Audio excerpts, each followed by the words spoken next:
Hey there. I just wanted to let you know that next week I will be offering a free live VBAC prep workshop called 3 Steps to Have an Empowered VBAC, even without a supportive provider. The 2 sessions will be on Wednesday, October 9th at 12 p.m. Eastern Standard Time. The second session is Tuesday, October 15th at 2 p.m. Eastern Standard Time. You don't have to attend both. You can attend either one, or you can attend both if you'd like. Again, this will be live. Some of the things I'll be covering in the workshop are how to shift from fear and doubt to confidence and empowerment when it comes to your VBAC, the power of effective communication and boundary setting, and how you can still have a strong support system even without a supportive provider. This workshop is perfect for anyone, whether you're trying to conceive or currently pregnant and preparing for a VBAC.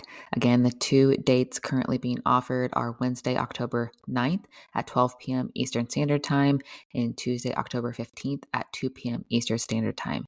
If you want to find out more and register for one of the workshop dates, please go to thehannahgill.com/workshop. Hello, everyone. It has been a hot second since I released an episode. Like I said in the previous episode, I was on a little bit of a hiatus trying to take a break, refocus, refigure out what what I'm doing as far as life and business. But we are back. It is April, so it is now Cesarean Awareness Month, which is very near and dear to my heart, as most of you may know, being a C-section and a VBAC mom. And today's episode is actually going to be a VBAC story. It is my friend Petra, and she had a VBAC after 3 C-sections, which I know many, many women ask about having VBACs after multiple C-sections. And to tell you a little bit about Petra, she is a full spectrum doula, a supporter of physiological birth, a catalyst for VBAC, a VBAC after 3 C-section mom, and a crusader in unveiling the business of hospital birth. We have been friends for almost 2 years now. We met virtually via a birth worker program that we were both in, and she is absolutely wonderful. So please get ready to welcome Petra. I'm your host, Hannah Gill, and this is Motherhood Flow.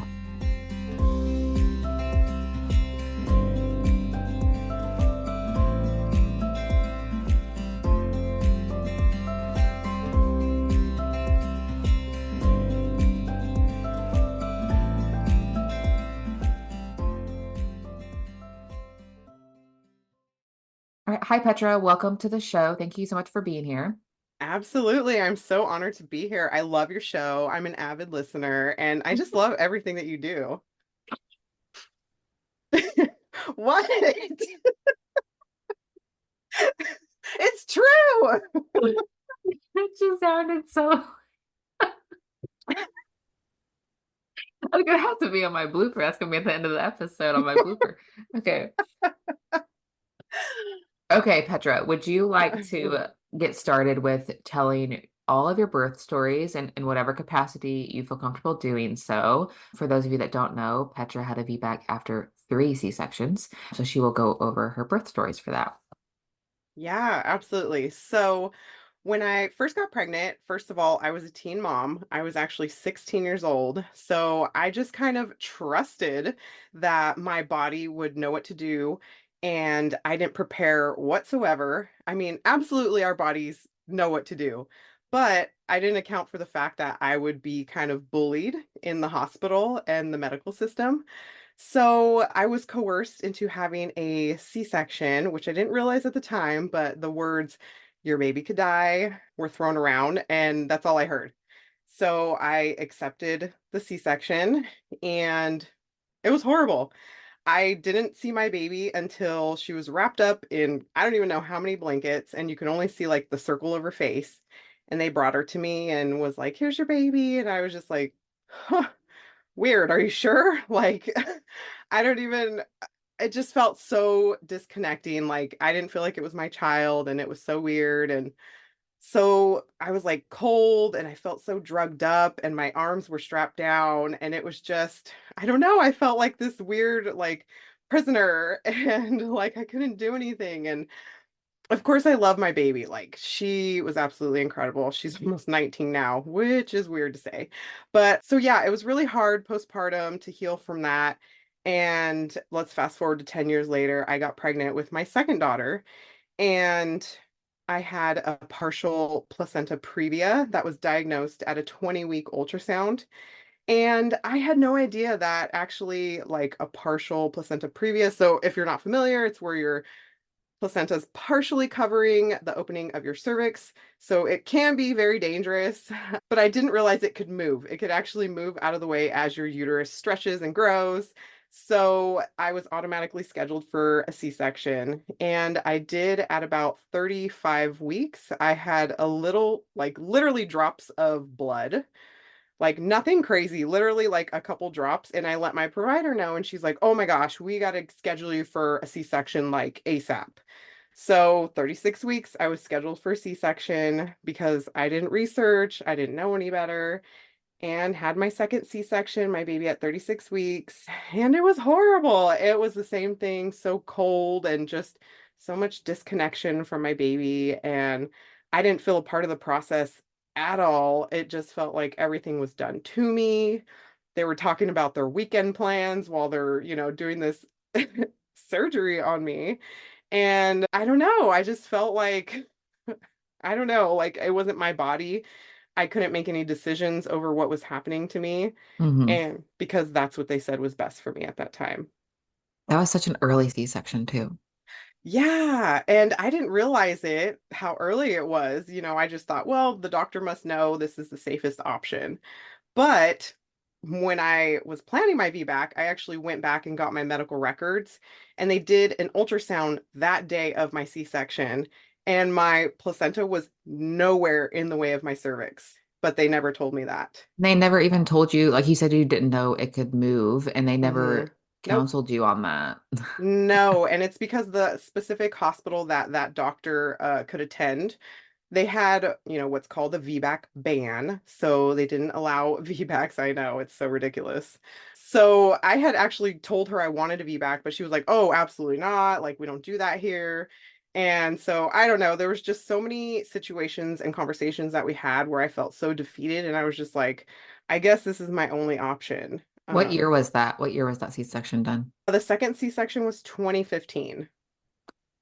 See, that's not even that long ago. I was thinking like maybe it was after like all the VBACs in the 90s and then people were being induced and all of Right. that. So I would understand the fear there of people doing VBACs, but that wasn't that long ago. So that's No, I know, yeah. wild, absolutely wild.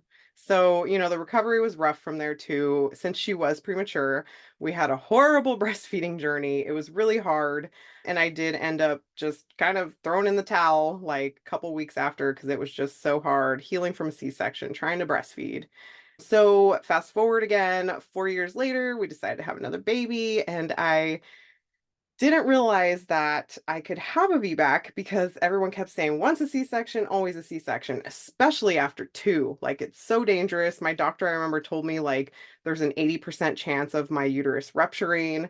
And yeah, I know. I was like, I didn't think about it at the time. Like, where did you get that information? Right.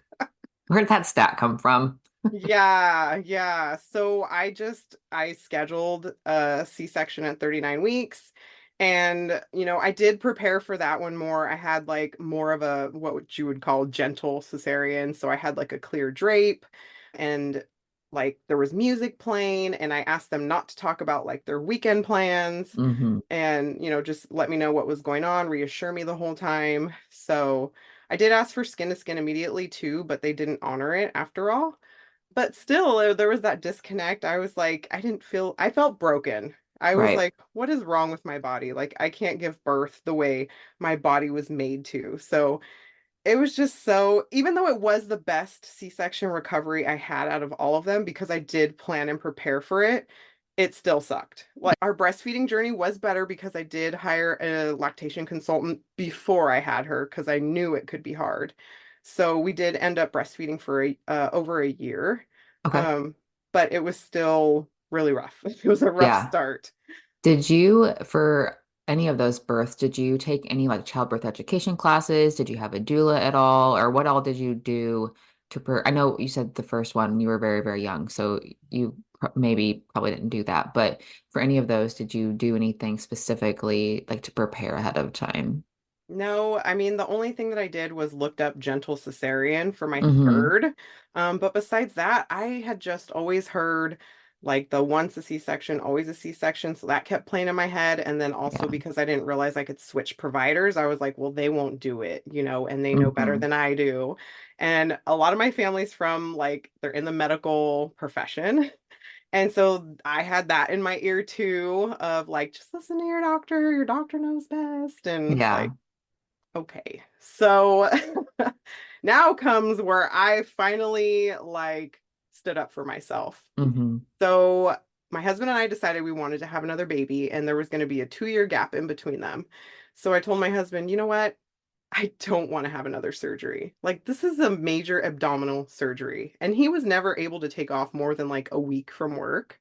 So I was doing it all alone, and healing from a major surgery, which is so hard in itself, but to have to take care of multiple kids and a newborn. So I told him, I'm having a VBAC. I don't care what the doctors say. I'm doing all the education. I'm educating myself. I'm learning my rights. And so I did, and I just started out planning my preparation before I even found out I was pregnant. I started with nutrition and started really focusing on movement. Moving my body and nutrition was key for me to start because I really wanted to have my body like in the best possible shape to Hmm. prepare. Because I had also heard people say about like heavier people are can't have VBACs, which I know now is totally not true. Right. But you hear all these things, that people just spit into your ear, and unless you dive into it, you don't know. Hmm. So I did that. Once we got pregnant really fast. And so I took two birth education courses. One was Hypno Babies, and the other one was like a VBAC specific course. But it wasn't really that much different than like a regular birth education course. Hmm. So I don't know. For me, it didn't really help for VBAC specific. And to me, I feel like you definitely need VBAC specific things to do, like I healing from agree. previous birth trauma. I definitely had researched into that, like how to prepare. So I did. I was healing my previous birth trauma, which I didn't even realize I had until I started actually thinking about my previous births and how I was treated, how I was talked to. So that was just one of the aspects. I did fear release because, of course, there's so much fear surrounding VBAC, and Hmm. especially after multiple cesareans. Yes. So I definitely like I wrote down all my fears and I actually wrote them on a piece of paper, said them out loud, and then I actually burned them. Hmm. And then, I actually thought about like those worst case scenarios from those fears. Like, okay, if I did rupture, what could happen?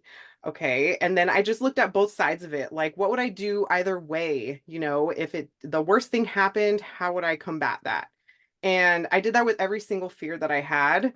And I was like, this is not bad. This is not as bad Hmm. as I thought it could be. There's a solution to everything. There's a different way we can pivot if need be.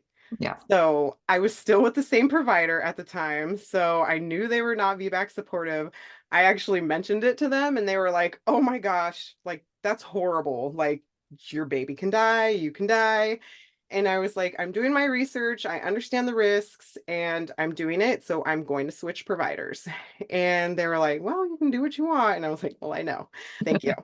So I did switch providers and I switched to Kaiser. And where I am, it's Kaiser Modesto, California. And I knew they were VBAC supportive after two C-sections. So I was like, well, I've only had one more than that. So they should be supportive, right? So I switched by the time like the whole switching process happened, I was like in the 32nd week of pregnancy or something like that. So I went to my first appointment, told them my plan, and they were like, "Oh no, no, we don't recommend this. Like, we're going to schedule your repeat C-section." And I was like, "You can schedule it all you want, but I'm not going to show up." Yeah. And so they were like, "Well, okay, I guess we won't schedule it then."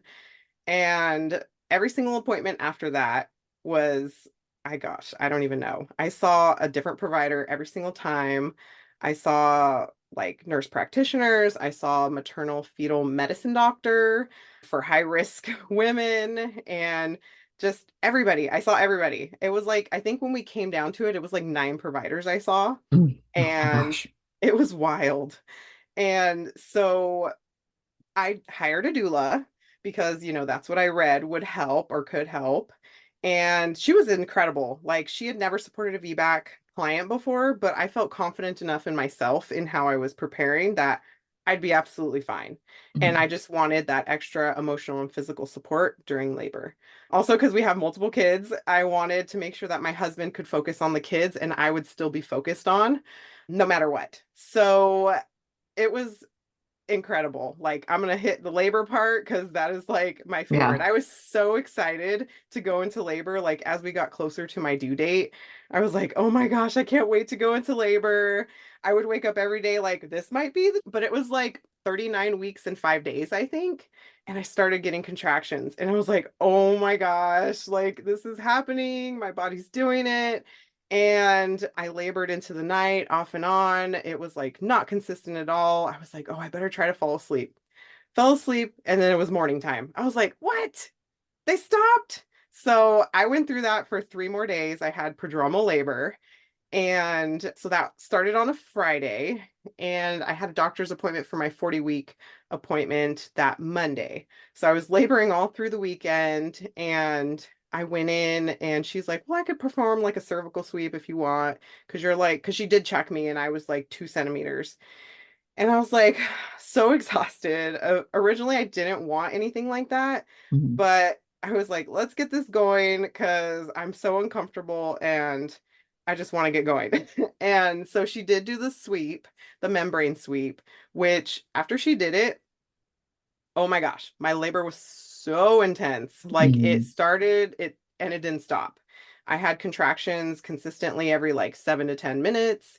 And so after the appointment, we went home and I decided, we were going to labor at home as long as possible until we left for the hospital. Originally, I wanted a home birth, but I called all the midwives in my area and they were like, no, we can't. Like, that's risking our license. We can get in big trouble. And, I wasn't very comfortable with having a free birth. And Mhm. my doula absolutely said she could not attend like a free birth. So, I just was like, okay, we'll labor at home as long as possible and then head to the hospital. And so we labored at home and it was beautiful. We were spending time with family. I ate a big, nutritious meal because I knew I might not be hungry later in labor. And it was perfect. Like my mom ended up coming over, which wasn't planned at all. She came over, my brother came over, my sister came over. It was like a party. Like everybody came over. It was perfect. They were like feeding me and giving me drinks, and my doula ended up coming over when I literally needed hip squeezes for every single contraction because I had like crazy back labor. And it was weird. Like the labor actually like radiated through my thighs, which I was not expecting. I had never heard of that until I Mhm. experienced it. And I was like, this is crazy. I need something every single contraction. But it did help. Those hip squeezes, oh my gosh. So we just went through the day and it was like 5 o'clock at night, I think. And my labor started at 9 a.m. So this was 9 until like 5. And then I sat on the toilet. And then all of a sudden I started shaking. I was like uncontrollably shaking. And I was like, I said to my doula, am I cold? I don't feel cold. Is it cold in here? And she was like, you're hitting transition. Like, it's Mhm. okay. Just give into it. And then it was like, once she said that, it was like a trigger to my brain. And I just like instantly like felt the tension release from my body. Cause Yeah. I was like not understanding what was happening. And so once I did like just relax and let it happen, then it was fine. It didn't feel horrible or weird. I was just like, okay, my body's in labor, going through transition. And then after that though, I could hear like maybe we should go to the hospital. Like, is it time for us to leave? Um, and I heard that and I was like, no, because like I secretly did want a home birth, like Right. what just happened? But no, we ended up leaving for the hospital like 30 minutes later. And so I think we got to the hospital, it was like 6 or 6:30, somewhere in that at night.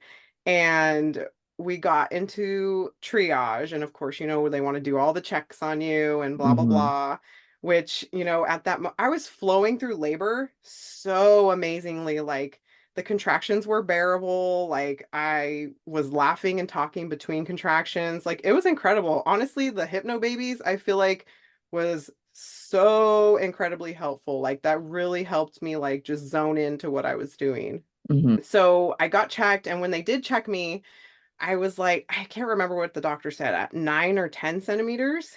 And I was like, when I heard that, I was like, oh my gosh, this You is were there. incredible. Yes. But I didn't realize he was like a student or a resident. And so there was another doctor that came in behind him and was like, well, I got to check and make sure because he's like a student. And I was like, what? Like, if I would have known that, I wouldn't have even let him check me because I don't want to be checked again. Right. And I didn't realize at that time I could literally say no and be like, no more. But Hmm. he was like he was kind of pushy Hmm. about it. And so I was like, okay, whatever, just do it quick. And then so he did the check and he was like, oh, I'd say you're more like 8, 8.5. And I was like, oh my gosh, you're so ridiculous. You're half centimeter, whatever. And then I did have like a bulging bag and he's like, oh, I could break it right now. And I was like, no, no, no, it's okay. Like, just leave it. Yeah. And then he goes, "Oh, your baby has a small head." And I was just like, "Oh my gosh, get your hand out of me. Like, what are you Right. doing?" Like, oh, so that kind of messed up my flow a little bit. And but then when we did get into the room, I had an amazing nurse that was assigned to me for my whole birth. And she was just like, whatever you want to do, like, let's do it. And everybody was so like supportive. I was expecting to put up a fight Hmm. because of all, everybody that I'd talked to in my appointments were like, no, no, no, no, no, we don't do that. And so since everybody was so supportive, I felt like I could relax because they were like, let's Right. have a baby. Let's do this. You're doing this. And I was like, oh, yeah. So I was laboring in the room and I did get like the saline lock. Hmm. So I didn't actually have any fluids going through me, but I just had the lock. And then I was being monitored. So, I was kind of restricted to around the bed moving, but I mostly wanted to be in hands and knees anyways. So, it was fine on the bed. And then, I don't know, we were just flowing through labor once we got settled in the room. And it was like, I don't know, 8:30, 9, almost 9 o'clock at night. And I was like, I feel like I cannot get comfortable. I felt like I was climbing the walls for a second. I was like, okay, something needs to happen. And all of a sudden I was like, I need to go to the bathroom. I think I need to poop. And they're like, I don't know if you gotta poop. And they were like, can I check? And I was like, sure. And so I flipped over and she didn't even like put her hand inside me or anything. She was like, oh yeah, you're having a baby right now. And I was like, oh, thank God. And so I did want to stay in like the all fours position or a Hmm. squatting position, but they couldn't find a squat bar. I was so annoyed. I was like, Oh. oh my gosh. So, tip to anybody, like if you feel like you want to even try a squat position on the bed, or if you're having an epidural, ask for that squat bar like before you even want it, because Hmm. not all hospitals have them for every single bed. It's crazy. Yeah. So, anyways, I was in like a semi sitting position, like a throne position. There you go. And they have these weird handles on the side of the bed. You feel like you're in a roller coaster ride or something. So I was like holding on to these handles to like help brace myself to Hmm. push. And I pushed like 5 times and then he like flew out. Yeah. Like we almost didn't catch him because he was all like bloody and slippery and slimy too. I was like, oh my gosh. And so like, they were like, oh my God, put your hands down there. Like your baby's right there. And so I grabbed him and pulled him up and it was just like, oh my gosh, I was just so overwhelmed with emotion. I was like crying, I was laughing. I was like, oh my God, I did it. Like, I seriously did it. And everybody was like clapping and they were just like, oh my gosh, you did so good. And Yeah. I was just in bliss land after that. I didn't know about what anything was happening around me. I was just so, that oxytocin dump you get after Right. birth is real. And my plan was to just go unmedicated the whole time because in case I felt something weird, like my uterus possibly, something weird with that, I wanted to be able to feel it and be able to tell them if something didn't feel right. And so I never even thought about like medication at Yeah. all the entire time because it just felt so like manageable, and I felt like I could do it for another 12 hours. Like it didn't feel like I thought it might at all. Mhm. So yeah, it was incredible. So I was able to like I didn't need anything since I didn't have fluids. They said, "Oh yeah, you can leave in like 24 hours and as long as all your tests are good and everything." So it was like so blissful there. Even though it's annoying to be in the hospital because of all the beeping, all the people coming every 5 seconds, Yeah. I was in this like high. It is like the craziest high you ever feel without being on actual drugs. Like It's true. yeah. So it was perfect. And like he latched right away.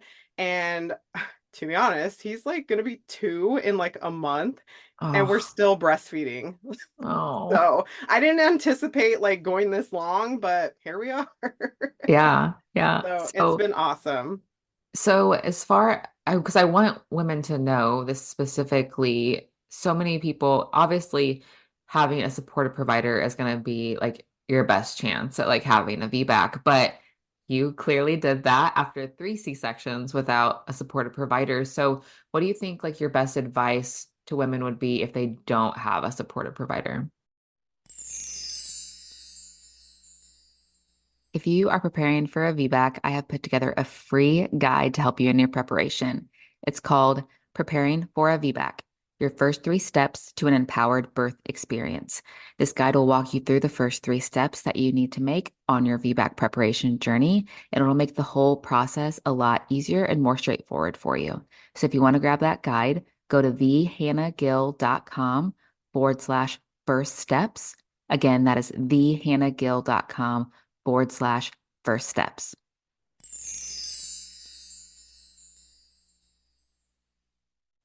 Yeah, so it was really hard. I'm not going to lie and say it was easy because I would leave my appointments sometimes, almost every time, crying and wondering if I was doing the right thing because everyone kept saying I wasn't.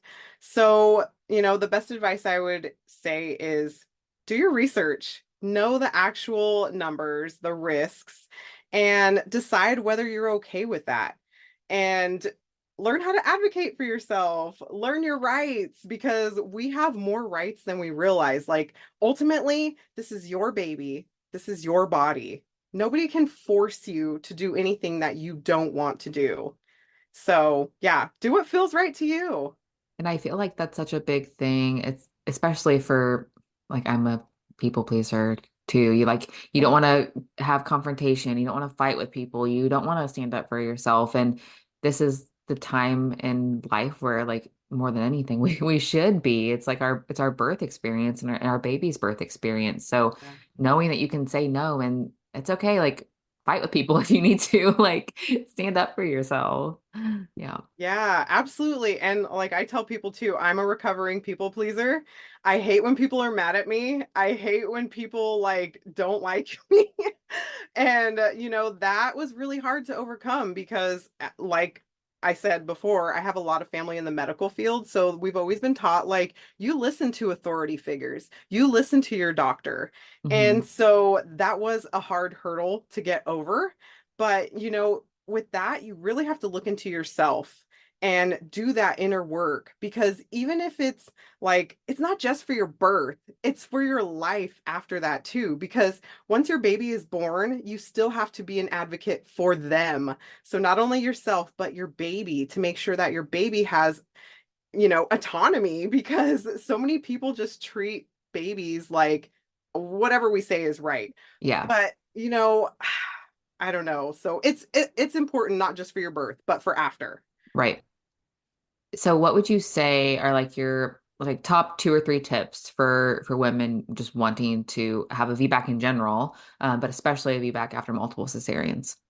Yeah, so birth processing, that to me is like number one.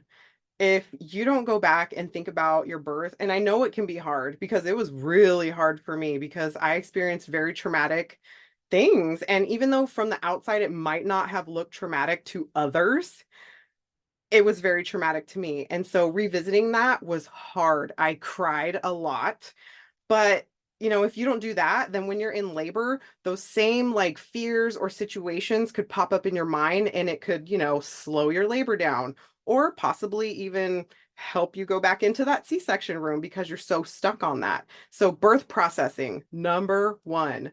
And then like number two, that fear release, whatever fear you're holding on to, release it. Go through that fear. Really think about what could happen. Like even the fear of like tearing, every mom almost that I talk to when they're thinking about giving birth vaginally is they're so scared to tear, which I get it. Hmm. I was there too. Like I was like, I don't want to tear. I don't want to be different down there. But, literally go and look up, what a tear could be like, what it takes to repair a tear, how long Hmm. it could take to heal from a tear. And then, come back to that and be like, okay, well, maybe it's not as bad, as I thought it was. So Hmm. go through every single one of those fears. And like me, I did tear. I had a second-degree tear. And honestly, I would take a tear any day over having another C-section. Hmm. It was not bad at all. Like the healing was beautiful. So, and Hmm. I was able to walk immediately. So it was Right. perfect.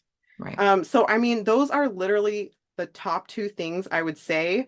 Third, and sometimes this feels like the most important thing, talk to your partner. Like if you have Hmm. a partner, talk to them about it because I know I hear also like my partner's not on board with me having a VBAC or they think that it's dumb because we can schedule a C-section and we don't know when labor's going to come if I go have a VBAC, which I get it. They don't understand completely what we're thinking. So talk to your partner about what you're feeling, what you're thinking going forward with having a VBAC, what that could look like, how you want them to support you during this. Because if you don't talk about it, I do this too.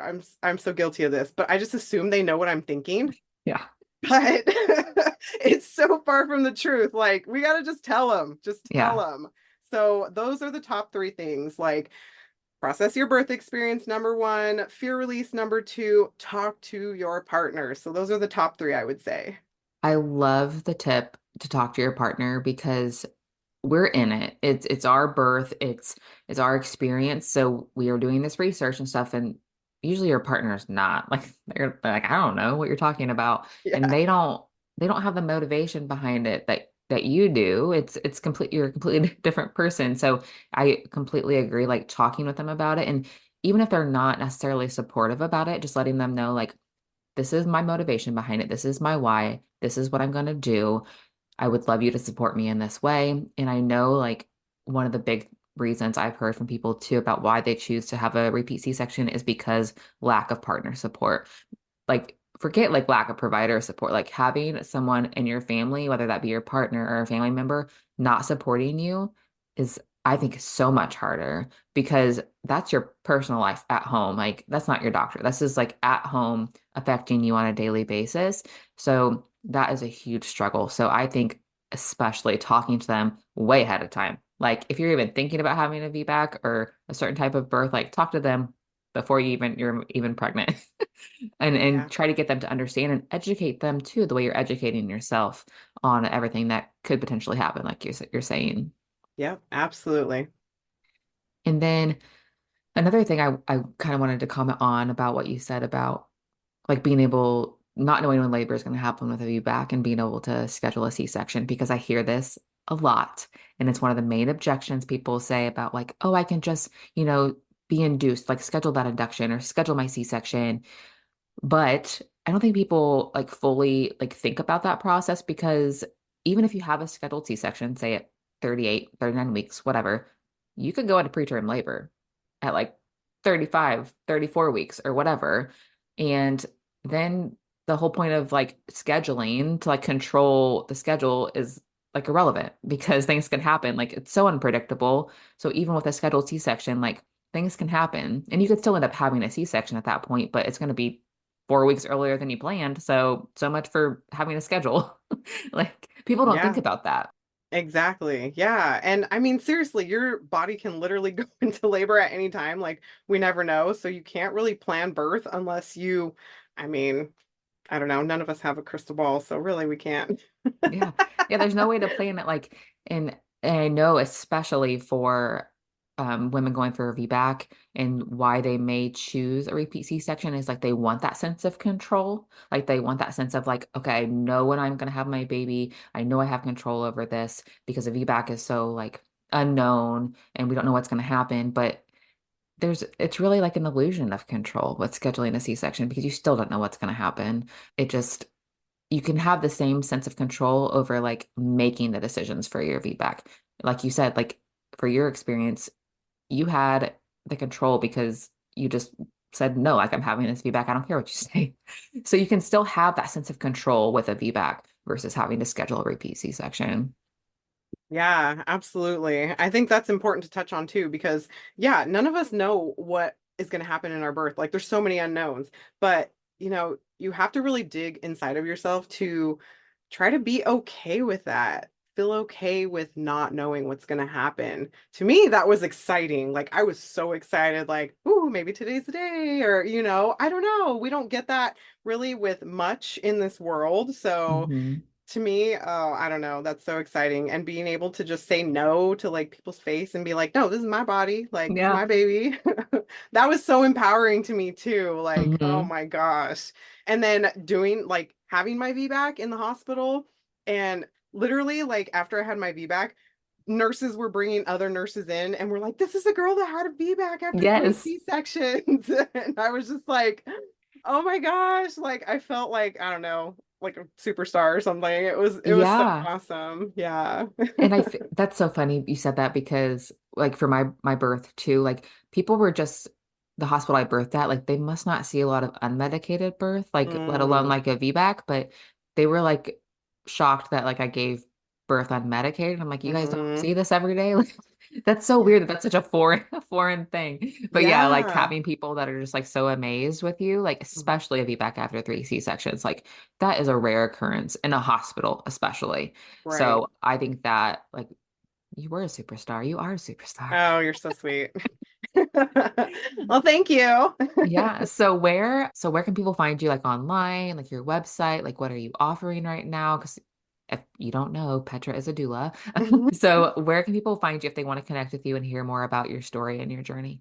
Yeah, so in person, I do take birth clients. I do birth education. So I am in Modesto, California. My website is www.birthingcometrue.com. And my name is Birthing Come True almost on everything because my birth came true, like my dream birth came true. So it's kind of a play on that. On Instagram, it's at Birthing Come True. And I actually have a podcast too. It's called the VBAC Junkie Podcast, which Hannah's going to be a guest on, just saying. So, yeah, you can find me on any of those outlets. And I actually am going to create like a VBAC education course, like birth education course for parents. So, I'm really excited about that because obviously VBAC is like super near and dear to my heart. And I want to help women in a way that feels good to them. So, this is, I don't know, I'm just so like incredibly excited about 2024 because it's going to be amazing. It is like we've both manifested. Like we're manifesting Yes. our 2024 as we've had Yes, this manifesting conversation. queens right here. Yes, I completely agree. Okay, so that's where you can find Petra online. Thank you again, Petra, for being here. I'm so excited to have you on and for everyone to be able to hear your amazing story. Thank you. And thank you for having me. It only took us like, I don't know, 3 months to schedule this. Seriously. All Working right. mom doula life. Yeah, exactly. All right. Well, thank you, Hannah. Yeah, thank you. You just finished another episode of Motherhood Flow. For more, head over to thehannahgill.com or on Instagram at thehannahgill. As a reminder, this podcast is provided to you for educational and entertainment purposes only. It should not be considered a substitute for medical advice. Until next time, keep flowing.